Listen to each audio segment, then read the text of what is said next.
እንትከል፣ አንድነትን እንትከል፣ ቁርሾን አለመግባባትን ደግሞ በጋራ እንንቀል በሚል መሪ ቃል ወደ 10.2 ሚሊዮን ችግኝ እንደወረዳ አዘጋጅተናል። የደን ችግኝ ማለት ነው።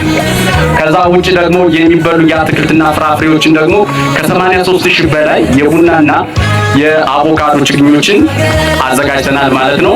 ይህን እንግዲህ ከዛሬ ቀድመን ከሰኔ አጋማሽ ጀምረን ነው በተለይ በየ14ቱ ቀበሌ መትከል የጀመርነው ማለት ነው።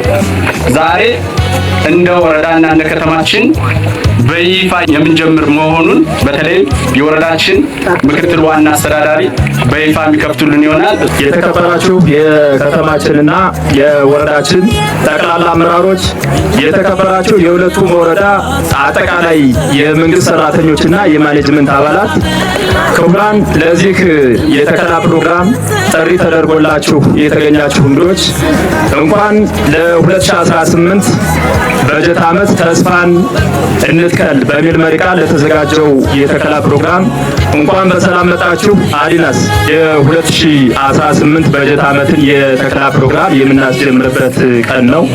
ዛሬ እንዳጀማመር እንደ መጀመሪያ ቀን ሁሉም የመንግስት ሰራተኛችንና አመራሩ በተገኘበት በዚህ ቦታ ላይ በይፋ እናስጀምራለን ብለን ነው የጀመርነው።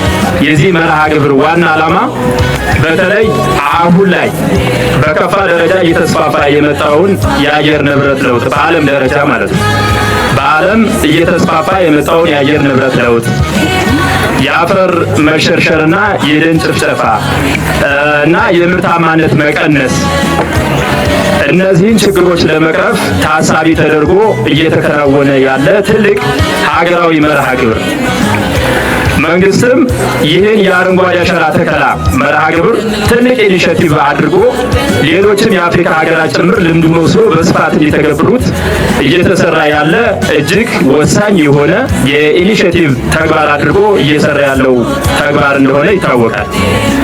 የችግኝ ተከላ በዋናነት 3 መሰረታዊ ጠቀሜታዎች አሉት። አብዛኛዎቹ የግብርና ባለሙያዎች በተገቢ መንገድ የምትረዱት ቢሆንም የመጀመሪያው መሰረታዊ ጠቀሜታ የሚያመጣው በአካባቢ ላይ የሚያመጣው ከባቢያዊ ጠቀሜታ መጀመሪያ እንዳነሳሁት ከከባቢያዊ ጠቀሜታዎች አንዱ እየተስፋፋ የመጣውን የአየር ንብረት ለውጥ በዘላቂነት ለማሻሻል፣ ሁለተኛው በከፍተኛ ደረጃ እየተሸረሸረ የመጣውን አፈር ለመቀነስ የደን ጭፍጨፋችንንም ለማሻሻል ይሄ ከከባቢያዊ አኳያ ስናየው ያለው ጠቀሜታ ነው። ሌላኛው የውሃ ሀብታችን የከርሰ ምድርም የገጸ ምድርም የውሃ ሀብታችን በከፍተኛ ደረጃ እየቀነሰ ያለበት ሁኔታ ያለ ስለሆነ ከዚህም አኳያ ተከላን እያስፋፋን ስንመጣ ይህንን የምናሻሽልበት እድል ሰፊ ነው ማለት ነው። በሁለተኛ ደረጃ ኢኮኖሚያዊ ጠቀሜታው ደን በተከልነ ቁጥር በከፍተኛ ደረጃ እየተጎዳ የመጣውን የአፈር ለምነት ማሻሻል የምንችልበት እድል ሰፊ ነው። የአፈር ለምነታችን ተሻሻለ ማለት ደግሞ የምርትና ምርታማነት ጭማሪያችን በከፍተኛ ደረጃ ያድጋል። ስለዚህ ከኢኮኖሚ አኳያ የሚያስገኘው ጠቀሜታ ከፍተኛ ነው ማለት ነው። ሌሎች ለኃይል ምንጭነት ያገለግላል፣ ለኮንስትራክሽን ያገለግላል እና ከኢኮኖሚ አኳያ ለኤክስፖርትም ጭምር ምቹ ሁኔታ ይፈጥራል ማለት ነው። ለኤክስፖርት የሚፈጥረው ድል ከፍተኛ ነው ደን። ስለዚህ ከኢኮኖሚ አኳያ በጣም ትልቁን ድርሻ ያበረክታል ተብሎ የሚታሰበው ደን ነው። ሶስተኛውና መሰረታዊ ጠቀሜታ ማህበራዊ ጠቀሜታው ነው። ከማህበራዊ ጠቀሜታ አኳያ ደን ስንተክል የህዝቦች ትስስር ይጠናከራል። ዛሬ እንዳያችሁት ለረጅም ጊዜ በጋራ ያልተገናኘን ሰዎች ተገናኝተንበታል በዚህ ፕሮግራም።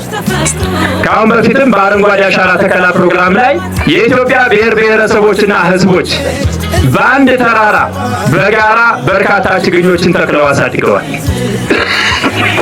እንደምታስታውሱት 2013-12 አካባቢ በዞን ደረጃ አዊ ዞን ተመርጦ በርካታ ብሔር ብሔረሰቦች በሀገር ደረጃ በአንድ ላይ መጣው በጋራ ተሳስረው ተዋውቀው የችግኝ ተከላ በአንድ ተራራ ላይ ተክለዋል።